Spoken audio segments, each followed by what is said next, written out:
চৌদ্দগ্রামে Kashinagar union উত্তর ও দক্ষিণ জাতীয়তাবাদী যুবদলের দ্বিবার্ষিক সম্মেলনে যাওয়ার পথে শ্রীপুর ইউনিয়ন যুবদলের পক্ষ থেকে ফুল দিয়ে স্বাগত জানান যুবদলের নেতৃবৃন্দ। বিস্তারিত দেখুন শফিকুল আলমের প্রতিবেদনে।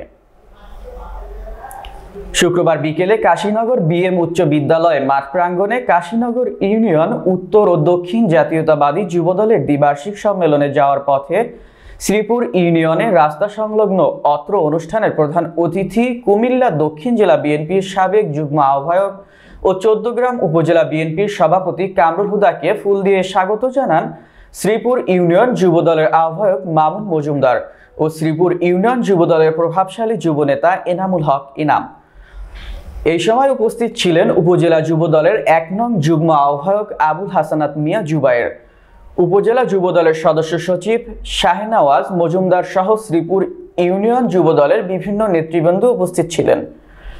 আয়োজিত অনুষ্ঠানে শ্রীপুর ইউনিয়ন যুবদলের আহ্বায়ক মামুন মজুমদারের নেতৃত্বে ও প্রভাবশালী যুবদল নেতা এনামুল হক এনামের যৌথ উদ্যোগে শ্রীপুর ইউনিয়ন রাস্তা সংলগ্ন থেকে শতাধিক মোটরসাইকেল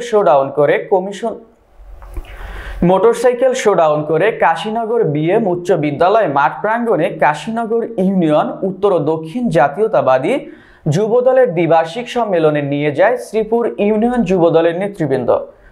আয়োজিত অনুষ্ঠানের প্রধান অতিথির বক্তব্যে উল্লেখ করে বলেন, দীর্ঘ 12টি বছর পর এই কাশীনগর ইউনিয়ন আজ প্রোগ্রামে করতে এসেছি। আজ যেভাবে যুবদলের নেতৃবৃন্দ আমাকে শ্রীপুর ইউনিয়ন রাস্তা সংলগ্ন থেকে রিসিভ করে নিয়ে আসছে তার জন্য ধন্যবাদ জানাই শ্রীপুর ইউনিয়ন যুবদলের নেতৃবৃন্দকে। ফ্যাসিবাদের কারণে আমাদের কর্মীরা কোথাও শান্তিপূর্ণভাবে প্রোগ্রাম করতে পারেনি। আজ যেভাবে বাংলাদেশ জাতীয়তাবাদী বিএনপির সহযোগী সংগঠনের জনসমর্থনের যে গণজোয়ার উঠেছে তা দেখে অন্য দলের লোকজনের চুলকানি আরম্ভ হয়েছে। তাই সকলে সতর্ক থাকবেন এই চৌদ্দগ্রামে আর যেন কোনো ফ্যাসিবাদের জন্ম না হতে পারে।